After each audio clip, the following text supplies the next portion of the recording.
25절 함께 보겠습니다. 히브리서 10장 24절과 25절 말씀입니다.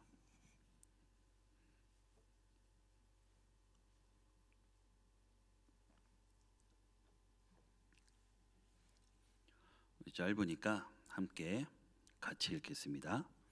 서로 돌아보아 사랑과 선행을 격려하며 모이기를 패하는 어떤 사람들의 습관과 같이 하지 말고 오직 권하여 그날이 가까움을 볼수록 더욱 그리하자. 아멘. 지금 우리가 살아가고 있는 이 시대의 특징 중에 하나가 나 혼자가 너무 가까워졌다라는 거죠. 나 혼자가 편해졌습니다. 생각하는 것도 뭐 어차피 생각은 나 혼자 하죠. 나 혼자 혼자서 밥을 먹고요. 대부분의 식당을 가면 혼자서 먹는 테이블이 굉장히 많아졌습니다. 나 혼자 밥 먹는 것도 너무 흔해졌고, 혼자서 카페에 가 앉아 있는 분들도 굉장히 많아졌고요. 혼자서 여행도 가고, 그리고 혼자서 쉬고, 뭐든지 혼자 결정하고, 혼자 판단하고, 혼자서 뭐든지 하는 사람들이 굉장히 많아졌습니다. 어떻게 보면 그게 더 편해 보이는 그런 세상에서 우리가 지금 살고 있습니다. 예전에는 함께 해야 됐던 일도 이제는 대부분 혼자서 할 수 있습니다. 그만큼 기술도 편해졌고요. 기술도 이제 뭐 환경도 바뀌었고, 사람하고 뭐 굳이 같이 하지 않아도 혼자서는 웬만한 거는 뭐든지 할 수 있는, 해도 되는 그런 세상에서 지금 우리가 살고 있습니다. 그래서 사람들은 그게 점점 더 익숙해졌습니다. 혼자서 할 수 있다라는 그런 것들이 점점 더 익숙해진 그런 시대입니다. 누군가한테 기대지 않는 것에 더 익숙해졌고요. 내 문제를 나 혼자 해결하는 것이 더 익숙해졌습니다. 아무리 가까운 사람이 옆에 있어도 웬만한 건 나 혼자 해결하는 그런 세상 속에서 살고 있습니다. 그런데 이런 시대의 문화가 어느 순간에 우리의 신앙 안으로도 쑥 들어왔다라는 게 문제입니다. 작은 것 하나가 뭐 그 정도는 괜찮겠지만 우리의 신앙 안으로도 혼자 하려고 하는 것, 이게 굉장히 좀 큰 문제다라는 겁니다. 그래서 신앙도 이렇게 생각을 합니다. 나 혼자 믿으면 되지, 나 혼자 기도하면 되지, 나 혼자 찬양하고 나 혼자 예배드리면 되지, 나 혼자 예수님 믿으면 되지, 굳이 말씀도 혼자 보면 되고 예배도 영상으로 드리면 되고, 이런 사람들이 점차 많이 늘고 있다라는 겁니다. 그런데 이 말이 어떻게 보면 맞는 것 같기도 하고, 어떻게 보면 또 그 사람의 말을 들으면 이해가 되기도 합니다. 실제로 사람 때문에 상처받은 사람도 있고요. 교회를 다니면서 교회 안에서 이제 여러 가지 흘러가는 그런 것 때문에 마음이 아픈 그런 사람들도 있고요. 실망한 사람들도 있고요. 그 관계가 정말 부담스러운 그런 사람들도 있으니까, 그게 어떻게 보면 그 사람이 하는 말이 참 정당하기도 하고 사실 같기도 하는 그런 모습이 어떻게 보면 좀 보이기도 합니다. 그래서 사람들은 점점 말합니다. 신앙을 갖는 건 좋은데 교회는 굳이 안 가도 좋다. 말씀은 뭐 여기저기 유튜브에서 많이 들으면 좋은 거 찾을 수 있으니까 굳이 뭐 안 찾아가도 된다. 이렇게 말하는 사람들이 점점 늘고 있다라는 겁니다. 그렇지만 우리가 여기서 분명하게 알아야 될 거는, 그 사람의 내 감정은 이해할 수 있어도 성경의 기준은 절대로 바뀌지 않는다라는 겁니다. 내가 하는 말은 달라지고 내가 하는 생각은 요즘 시대랑 같이 흘러갈 수는 있어도, 분명한 건 성경에서 말씀하는 것, 성경에서 하나님이 말씀하신 것은 어떤 시대가 와도 어떤 시간이 흘러도 절대로 바꿀 수 없다라는 것, 우리는 이것을 분명하게 알고 있어야 됩니다. 오늘 말씀은 아주 분명하게 말씀합니다. 우리가 읽은 본문 말씀을 다시 보시면, 서로 돌아보아 사랑과 선행을 격려하며 모이기를 피하는 어떤 사람들의 습관과 같이 하지 말고 오직 권하여 그날이 가까움을 볼수록 더욱 그리하자라고 말씀합니다. 이 말씀 속에는 아주 중요한 단어들이 들어가 있는데, 24절부터 다시 보시면 서로라는 말이 있죠. 또 격려하며, 그리고 25절에는 모이기를 패하는 그리고 권하여라는 말씀들이 있습니다. 그러면 이런 말들의 공통점은 뭘까요? 이게 전부 다 혼자서 할 수는 없다라는 겁니다. 나 혼자 할 수 있다는 게 아니다라는 겁니다. 같이 해야 된다라는 겁니다. 혼자서는 격려받을 수도 없고요. 혼자서는 격려할 수도 없습니다. 내가 나를 격려할 수는 없는 거죠. 그거는 자기 자랑입니다. 자기 장난입니다.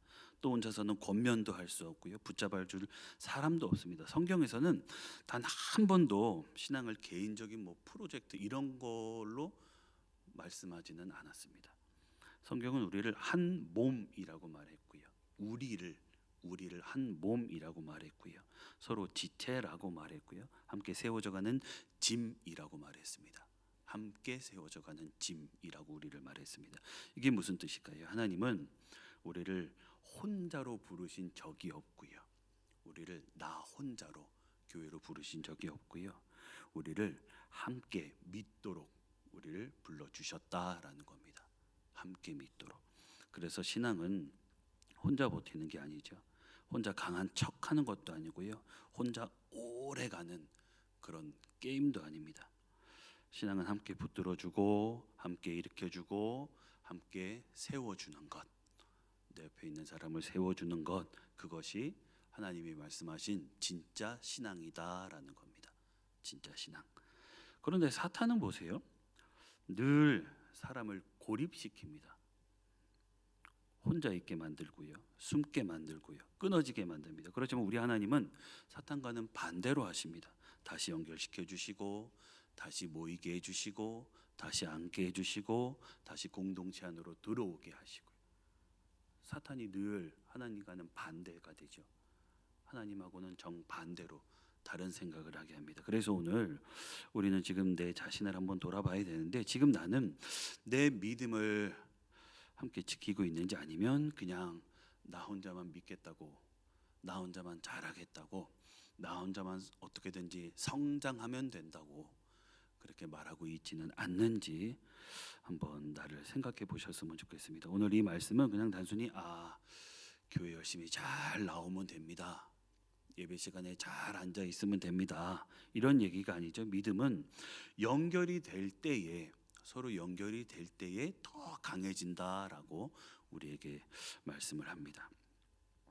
하나님은 함께 믿는 그런 구조로 우리를 만드셨다라는 겁니다. 함께 믿는, 함께 기도하는, 함께 찬양하는, 함께 손을 잡는 그런 모임으로 우리를 만들어 주셨다라는 겁니다. 그래서 우리는 이제, 그러면 사람들은 왜 혼자 믿으려고 했을까? 왜 혼자만 기도하려고 했을까? 왜 공동체를 그렇게 피하려고 했을까? 왜 혼자 믿으면 결국에는 그렇게 식어졌을까? 식어지는 걸까? 이것을 우리가 함께 이유를 알아야 되는데, 숯불을 한번 보셨으면 좋겠습니다. 숯불이 어떨까요? 고기를 구울 때 숯불을 보면은 숯불들이 여러 개 모여 있으면 굉장히 뜨겁습니다. 그런데 거기서 숯불 하나를 건져내면 어떨까요? 처음에 건져내면 물론 뜨겁죠. 그런데 그것이 얼마 지나지 않아서 그 빨갛게 뜨겁던 그 숯불이 하나 건져내면 금방 식어버린다라는 겁니다. 금방 차가워 보이죠? 같이 모여 있을 때는 엄청 뜨거운데, 혼자 건져내면, 하나 건져내서 혼자 있으면 숯불로서 뜨거워야 될 그 숯불이 금방 식어버린다라는 거예요. 우리도 그렇습니다. 함께 기도하고 함께 모여서 찬양하고 함께 예배드리고 그럴 때는 뜨겁습니다. 그런데 나 혼자, 나만 이런 생각을 갖고 떨어지면 우리도 식어버릴 수 있다라는 거, 우리는 그 관계를 절대로 잊지 말아야 됩니다. 이렇게 처음에는 괜찮아 보여도 나 혼자서는 잘 믿을 수 있다, 혼자 사람 없어도 잘 되겠다, 될 거다, 이런 생각을 해도 한두 번은 괜찮을 겁니다. 그런데 시간이 지나면 반드시 변화가 생깁니다. 그런데 그 변화가 좋은 변화는 아니죠. 좋은 변화가 될 수는 있을 거라고 생각하겠지만 그 모임이 어떤 모임이었냐는 것에는 다르겠지만 함께 기도하는 모임에서 나 혼자 나와서 더 좋아져 있겠지라고 생각하는 건 나만의 착각일 수 있다라는 겁니다. 그래서 우리는 함께 모이는 그 모임에서 내가 멀어지지 않기를 위한 그런 노력이 계속해서 필요합니다. 누가 깨워줄 사람도 없고 누가 붙잡아줄 사람도 없고 그래서 누가 옆에서 같이 갑시다 이렇게 말해줄 사람이 없으면 우리는 약해질 수밖에 없습니다. 전도서 4장 9절에서는 이렇게 말하죠. 두 사람이 한 사람보다 나음은 그들이 수고함으로 좋은 상을 얻을 것임이라 라고 분명하게 말씀합니다. 그리고 10절에도 보면 혹시 그들이 넘어지면 하나가 그 동물을 붙들어 일으키려니와 홀로 있어 넘어지고 붙들어 일으킬 자가 없는 자에게는 화가 있으니라. 사람은 누구나 다 넘어질 수 있기 때문에 그렇습니다. 사람은 누구나 다 지칠 수가 있기 때문에 그래요.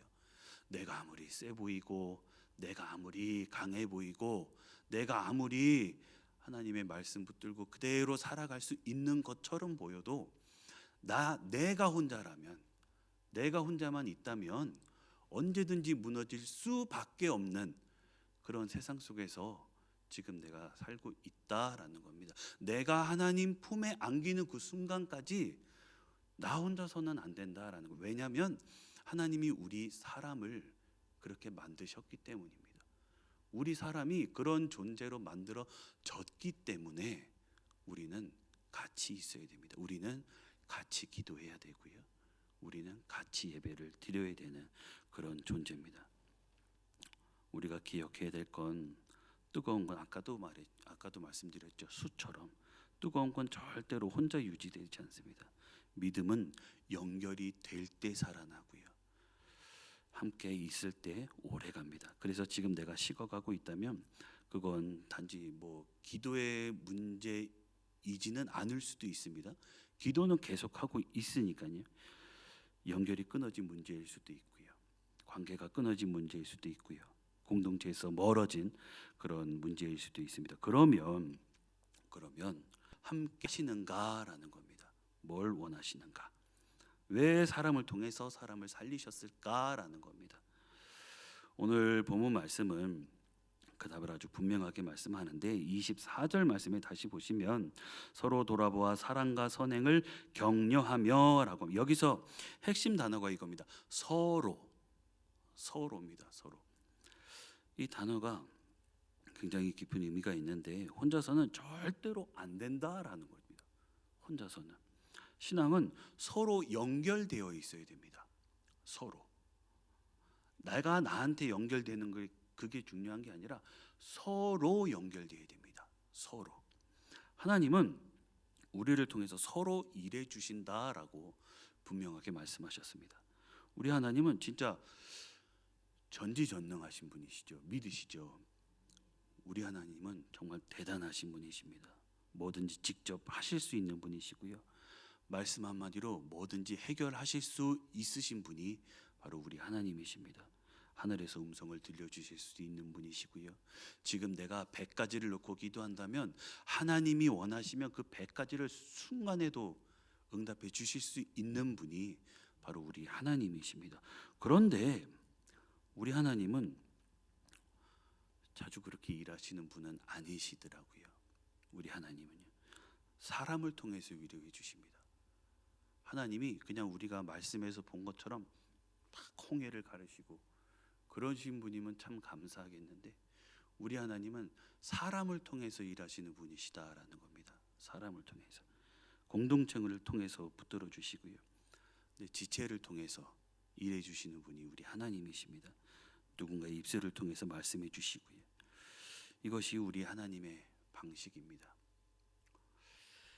내가 지쳐 있을 때도 한번 보세요. 말씀 한 구절 한 구절보다는 정말 누군가를 통해서 주시는 그 진심 어린 한마디, 그 한마디가 우리의 마음을 위로하고 우리의 마음을 울리고 그러는 삶을 우리가 지금까지 계속 위로받으면서 살아왔다라는 겁니다. 그렇게 하나님은 일하시는 분이십니다. 내가 넘어졌을 때도 그렇죠. 내가 스스로 일어나지 못할 때도 누군가의 기도 덕분에 우리가 힘을 얻고요.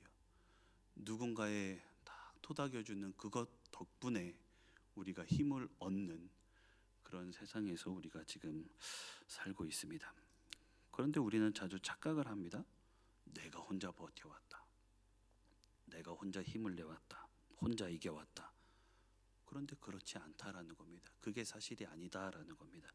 그 뒤에서 기도하면 사람이 기도해 주는 그런 사람이 있기 때문에, 있는 덕분에 지금까지 우리가 살아왔고 지금도 살고 있고 앞으로도 나를 위해 기도해 주는 그런 사람이 있어서 우리가 살 수 있다라는 거.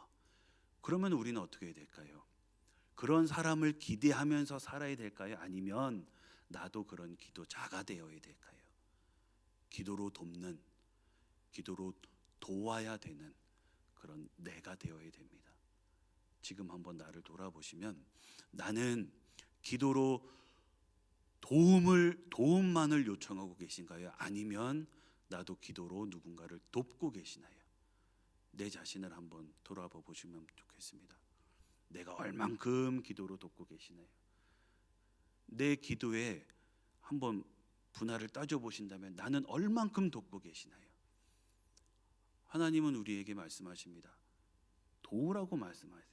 도움만 구하라고 말씀하시는 게 아니라 도우라고 말씀하십니다. 기도로, 계속해서 기도로. 그것이 우리가 해야 될 일입니다. 철하고 부딪히면 서로 마찰도 있잖아요. 그렇지만 그런 과정을 통해서 우리가 더 철이 날카로워지듯이 우리도 마찬가지로 계속 기도하면 하나님 앞에서 더 우뚝 세워지고 하나님이 원하시는 그런 모습으로 만들어진다라는 거, 이것을 우리가 꼭 기억하셔서 오늘 지금 나는 이 공동체 안에서 누구를 살리는 사람인지, 말씀드렸듯이 그냥 받기만 원하는 그런 사람인지, 또 나는 누군가의 믿음을 세우는 그런 사람인지, 아니면 그냥 혼자만 괜찮으면 된다라고 생각하는 그런 사람인지 한번 스스로를 진지하게 돌아봐 보시는 그런 하루가 되셨으면 좋겠습니다. 하나님은 지금도 사람을 통해서 사람을 살리십니다. 사람을 통해서, 우리의 말 한마디를 통해서, 우리의 기도를 통해서, 우리의 관심을 통해서 누군가를 다시 이렇게 세워주신다라는 겁니다. 그러면 이제 우리는 여기서 한 걸음 더 나가서 사람들은 왜 점점 더 모이는 것을 멈출까? 왜 점점 더 공동체에서 더 멀어질까? 왜 연결이 끊기면 믿음도 약해지는 걸까? 그걸 알아야 되는데 오늘 말씀은 분명하게 명령했습니다. 25절에 보시면 모이기를 패하는 어떤 사람들의 습관과 같이 하지 말고라고 합니다. 어떤 사람들의 습관과 같이. 이 말씀은 그냥 단순하게 너 앞으로 예배 빠지지 말아라 이런 수준의 말씀이 아니죠. 우리 신앙의 생명선을 끊지 말아라라는 겁니다. 우리 신앙의 생명선, 우리 믿음의 연결을 놓치지 말아라라는 겁니다. 그러면 성경은 왜 이렇게 모여라라고 강하게 말씀하시는 걸까요? 모이는 걸 왜 이렇게 강하게 말씀하실까요? 왜 모이기를 패하지 말라라고까지 하실까요? 이유는 분명하죠. 모임을 끊으면 연결이 끊어집니다. 연결이 끊어지면 믿음도 식고요. 마음이 식으면 믿음이 약해지기 때문입니다.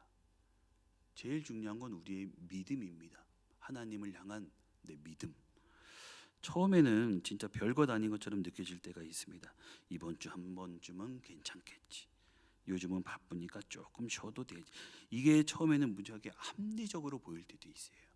예배가 한두 번 뭐 이런 것쯤은 괜찮아 보일 수도 있습니다. 그런데 신앙이라는 거는 아주 작은 끊어지는 것에서부터 시작이 된다라는 겁니다. 우리가 예배를 어떻게 보느냐, 우리가 예배를 어떻게 생각하느냐, 하나님 앞에 드려지는 것을 얼마나 소중하게 생각하느냐, 그것에서부터 우리의 신앙이 자라간다라는 겁니다. 하나님과의 관계, 하나님 앞에 드리는, 하나님께 드리는 것, 작은 것, 그거 하나하나를 우리는 소중히 생각해야 된다라는 겁니다. 그래야 하나님과의 관계가 세밀하게 튼튼해진다라는 겁니다. 우리는 그것을 한번 깊이 생각해 봐야 됩니다. 예배 한번 멀어지면 마음도 조금씩 더 멀어지고요. 공동체에서 한 걸음 더 물러나면 기도에서도, 주님께 드리는 그 기도에서도 한 걸음 더 멀어지고요. 사람들하고 멀어지면 하나님과의 관계에서도 더 멀어질 수 있다라는 겁니다. 그래서 무너지는 건 대부분 한순간에 오지 않죠. 조금씩 나도 모르게 조금씩 멀어지고 느슨해지게 된다라는 겁니다. 사탄은 늘 사람을 떨어뜨리잖아요. 양을 그 무리에서 떼어놓고요, 혼자 있게 만들고요, 숨게 만들고 말하지 못하게 만들고요. 왜 그러냐면 혼자 있으면 약해지니까요.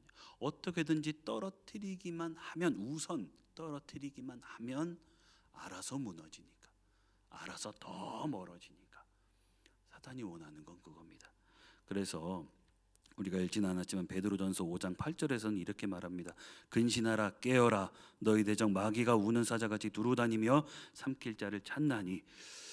이 사자는 무리 전체한테 다가와도 무리 전체를 뚫고 들어오진 않죠. 거기 무리에서 떨어져 있는 조금이라도 떨어져 있는 한 마리를 먼저 노립니다. 조금이라도 떨어져 있는 한 마리. 우리는 어떻게 해야 될까요? 무리 안으로 들어와야 됩니다. 내가 조금 주님과 하나님 앞에서 더 멀어지지 않는 그런 갈망함이 내 안에 있어야 된다라는 겁니다. 같이 모여서 기도하고 같이 모여서 예배드리는 그런 간절함이 내 안에서 식으면 안 된다라는 겁니다. 그런 간절함을 달라고 기도해서 항상 노력하시기를 바랍니다. 내 안에서 하나님 앞으로 가까이 가기 위한 그런 노력이 우리 안에서는 늘 있어야 됩니다. 그런데도 보면 참 많은 사람은 교회를 그냥 하나의 장소 하나로만 생각할 때가 있습니다. 하나의 건물로, 하나의 예배드리는 곳으로, 뭐 하나의 프로그램 많이 하는 그런 모임으로 생각하는 분들이 있는데, 성경에서 말씀하는 교회는 그게 아니죠. 함께 믿는 사람들, 함께 예배드리는 사람들, 함께 울고 함께 기도하는 사람들, 함께 정말 끝까지 하나님이 정하신 그곳으로 함께 가는 사람들. 우리는 어떤 사람들인가요? 지금 함께 모여서 예배드리고 있는 우리는 어떤 사람들인가요? 하나님이 정하신 길을 함께 걷는 그런 우리입니다. 그래서 우리는 함께 기도해야 되고요, 함께 하나님이 정하신 그 길을 함께 끝까지 함께 걸어가야 됩니다. 그래서 교회를 떠난다라는 것은 그냥 단지 뭐 건물 안 들어간다, 교회라는 건물 안 들어간다라는 그런 뜻이 아니라 믿음의 연결줄을 끊는다라는 그런 의미가 될 수 있습니다. 요즘 혹시 식어가고 있지는 않으신지, 예배가 더 무거워지지는 않으셨는지, 부담스럽지는 않으신지, 기도가 줄지는 않으셨는지, 그렇게 느껴지셨다면 다시 연결해야 됩니다. 교회와, 그리고 더 나아가서 하나님과의 연결이 끊어지면 안 됩니다. 계속 기도해야 되고요, 계속 부르짖어야 되고요, 계속 찬양해야 되고요, 계속 주님과 더 가까워지기 위한 그런 노력이 우리 안에서는 계속 있어야 됩니다. 이렇게 오늘 우리는 이 말씀을 통해서 분명한 사실을 봤는데, 처음 말씀드렸듯이 혼자 믿으면 그냥 푹 식어간다라는 것을 우리가 알아봤고요, 또 하나님은 서로를 통해서 역사하신다라는 것을 알아봤고요, 모이기를 끊으면 그 믿음도 약해진다라는 것을 우리가 봤습니다. 그래서 우리가 분명하게 기억해야 하는 것은 나 혼자 잘 믿으려고 해서는 안 된다라는 겁니다. 나 혼자 해서는 안 된다라는 겁니다. 우리는 자주 강한 척도 하고 힘들어도 괜찮은 모습도 보였고 무너져도 아무렇지 않은 것 같은 그런 모습도 보였습니다. 지나쳐도 말하지 않았고 상처받아도 다 숨기려고 했었고, 그리고는 이렇게 말했어요. 나 혼자 해결해도 될 것 같았다라는 그런 말도 했었습니다. 그런데 이런 건 강해 보이지만 때로는 위험합니다.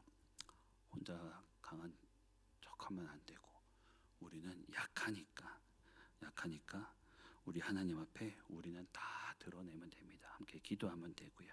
그래서 믿음 좋은 사람은 공동체 안에 붙어 있는 사람, 힘들 때 도움을 구할 줄 아는 사람, 함께 기도하고 넘어질 때 다시 예배 자리로 나와서 함께 끝까지 연결을 놓지 않는 사람, 이런 사람의 믿음을 우리 하나님은 이뻐해 주십니다. 그래서 우리는 그냥 막연하게 뭐 열심히 해야지, 잘 살아봐야지 이걸로 끝내면 안 되죠. 신앙은 구체적으로 할 때 변하는 겁니다. 아주 작은 실천이 쌓일 때 그때 살아납니다. 그래서 오늘 기도하시면서 이 네 가지를 한번 결단해 보셨으면 좋겠습니다. 먼저는 예배 자리를 더 소중히 여기는 겁니다.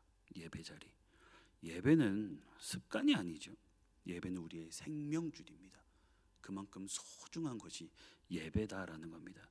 하나님과 다시 연결하는 것이 예배고요. 식은 내 마음이 다시 뜨겁게 살아나는 자리가 바로 예배입니다. 그래서 이제는 예배를 그냥 뭐 내 일정 하나에만 넣지 마시고 내 일정, 내 삶의 전부를 다 예배에 맞추시기 바랍니다. 그게 우선입니다. 예배 드리는 걸 그냥 뭐 시간 되면 간다 이게 아니라 예배를 먼저 지킨다. 예배를 먼저 드린다. 예배가 먼저다. 이렇게 예배를 더 소중히 여길 때 우리의 믿음도 다시 살아나게 되는 줄로 믿습니다. 또 우리는 믿음의 사람 한 명한테라도 내가 먼저 연락을 하는 겁니다. 기다릴 게 아니라 먼저 연락을 해서 먼저 안부도 묻는 거예요. 먼저 기도하고 있다라고 먼저 말하는 겁니다. 누군가는 먼저 그 연락 한 통이 기다려질 거고요. 필요할 거고요. 누군가는 지금 혼자서 버티고 있을 수도 있습니다. 하나님은 그렇게 우리의 연락을 통해서 그 누군가를 다시 살려주실 수가 있습니다. 그리고 또 하나는 우리는 힘들 때 숨지 않고 도움을 구하는 겁니다. 참 많은 사람이 보면은 무너질 때 더 숨죠. 괜찮은 척도 하고요. 어떻게든지 뭐든지 나 혼자서 해결하려고 하는 사람이 있습니다. 그런데 세상에서는 나 혼자 할 수 없는 일이 참 많이 있습니다. 근데 그건 약한 게 아니라 하나님께 구하는 것, 우리에게 기도하는 모두에게 도움을 구하는 것, 이것이 굉장히 지혜로운 일입니다. 같이 하니까요. 같이 도울 수 있으니까요. 그래서 우리가 하나님은 사람을 통해서 우리를 붙들어 주신다라는 것, 이것을 믿어야 됩니다. 그리고 마지막으로 누군가를 격려하는 사람이 되는 겁니다. 격려하는 사람, 누군가를 비판하고 누군가를 정죄하는 게 아니라 누군가를 사랑의 마음으로 격려하는 겁니다. 오늘 본문 말씀은 말하죠. 24절에 사랑과 선행을 격려하며, 격려한다라는 것은 절대로 작은 일이 아니라 죽어가는 마음을 살리는 일이고요. 지쳐있는 그 사람을 다시 일으켜주는 일이고, 포기하려던 그 사람을 다시 붙들어서 세워주는 일입니다. 그 사람을 짓누르는 게 아니죠. 그 사람을 일으켜 세워주고 그 사람에게 힘을 주는 일이 그 사람을 격려해 주는 일입니다. 이 말씀드린 네 가지는 뭐 그렇게 큰 일이 아닙니다. 근데 또 보시면 굉장히 힘이 있는 일인데, 우리가 예배 자리를 더 소중히 여기고 내가 먼저 연락을 해주고 도움을 구하고 또 누군가를 격려해주고 그러면 내 믿음이 다시 살아나고 우리의 공동체가 다시 살아나고 우리의 신앙도 다시 뜨거워질 수 있는 줄로 믿습니다. 오늘 우리는 하나님의 말씀을 통해서 분명한 사실 하나를 붙잡는데, 믿음은 절대로 나 혼자서만 지키는 게 아니다라는 겁니다. 나 혼자 지킨다고 잘 되는 게 아니죠. 나 혼자만 잘한다고 애쓴다고 그 믿음이 하나님이 원하시는 모습으로 회복되는 건 아니다라는 겁니다. 우리 모두가 함께 해야, 우리 모두가 함께 힘을 내야 하나님 앞에 인정받는 그런 신앙이 된다라는 겁니다. 그래서 이 시간 이후로는 우리 모두가 하나님 앞에 인정받는 그런 믿음으로 함께 우뚝 서시기를 바랍니다. 함께 기도하고 함께 짐을 나누고 함께 예배 자리에서 연결이 되고 기도하면서 다시 연결되고 하나님과 더 깊이 연결하고 기도하면서 오늘 하나님은 우리에게 분명하게 말씀하셨죠. 다시 붙어라, 다시 모여라, 다시 함께 가자. 그래서 이제는 다시 연결되고 다시 회복되고 다시 하나님의 은혜로 나아가는 그런 하루가 다 되셨으면 좋겠습니다. 그래서 오늘이 우리의 믿음을 다시 살리고 회복시키시고 함께 정말 끝까지 동행하시는 그런 신앙으로 다시 하나님 앞에 원하시는 모습을 회복시키시는, 하나님이 원하시는 모습으로 살아나시는 그런 귀한 하루가 다 되실 수 있으시기를 간절히 소망합니다. 기도하겠습니다. 우리 나누신 말씀을 가지고 함께 기도하겠습니다. 기도하실 때에